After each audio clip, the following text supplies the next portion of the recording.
सृष्टि की शुरुआत में ब्रह्मांड एक विशाल शून्य था। हर जगह केवल ब्रह्म परम तत्व ही था। न तो कुछ गर्म था, न ठंडा, न कुछ मोटा, न पतला, न सूक्ष्म और न ही प्रकट। हर जगह केवल जल ही था। भगवान विष्णु ने अपने महान रूप में स्वयं को प्रकट किया और जल पर सो गए, जिससे उन्हें नारायण की उपाधि मिली। जब विष्णु सो रहे थे, उनके नाभि से एक अद्भुत कमल पद्म प्रकट हुआ। उस कमल में अनगिनत पंखुड़ियां थीं और उसका तना लाखों किरणों से प्रकाशित हो रहा था। इसी कमल के कोशिकाओं से ब्रह्मा का जन्म हुआ। जैसे ही ब्रह्मा ने अपने अस्तित्व को महसूस किया, वे भ्रमित हो गए और सोचने लगे, क्या इस कमल के अलावा और कुछ भी नहीं है जो हर जगह फैला हुआ दिखता है? मैं कौन हूँ और मैं कहां से आया हूँ? मेरा अस्तित्व का उद्देश्य क्या है?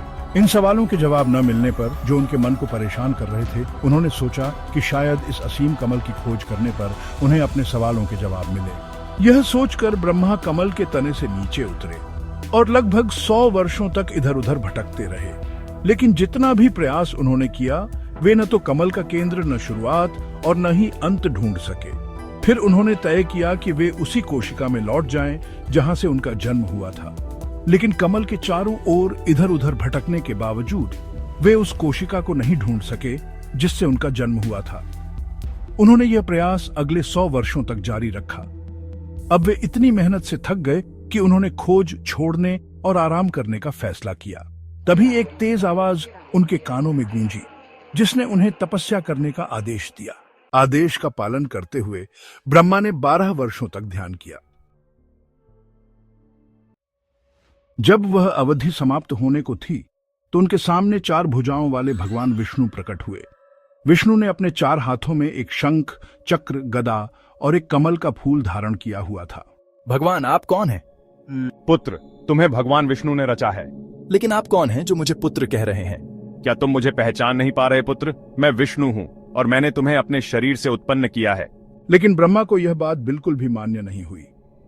क्योंकि विष्णु अपने दावे का प्रमाण नहीं दे सके, ब्रह्मा को गुस्सा आ गया और उन्होंने विष्णु से लड़ाई शुरू कर दी। जब वे दोनों आपस में लड़ रहे थे, तभी वहां एक चमकता हुआ स्तंभ प्रकट हुआ, जिसे लिंग कहा गया। ये इतना विशाल था कि इसका न तो कोई आरंभ था और न ही अंत। आओ लड़ाई बंद कर दें, क्योंकि हमारे बीच एक तीसरी उपस्थिति है। पहले इस लिंग के बारे में जानने की कोशिश करें। ब्रह्मा, जिन्होंने पहले ही कमल की खोज में हार मान ली थी, लिंग के बारे में जानने में ज्यादा उत्साहित नहीं थे। तुम हंस का रूप धारण कर ऊपर जाओ और मैं वराह का रूप धारण कर नीचे जाऊंगा। ब्रह्मा ने इस सुझाव का विरोध नहीं किया। उन्होंने सफेद हंस का रूप धारण कर ऊपर उड़ान भरी। विष्णु ने सफेद वराह का रूप लिया और नीचे गए। वे दोनों 4000 वर्षों तक अपनी खोज में लगे रहे, लेकिन उस लिंग के छोर तक नहीं पहुंच सके। अंत में वे वहीं लौट आए जहां से उन्होंने शुरुआत की थी और प्रार्थना करने लगे। लगभग 1000 वर्षों तक वे प्रार्थना करते रहे। जब वह अवधि समाप्त होने को थी, तब उन्होंने ओम की ध्वनि सुनी।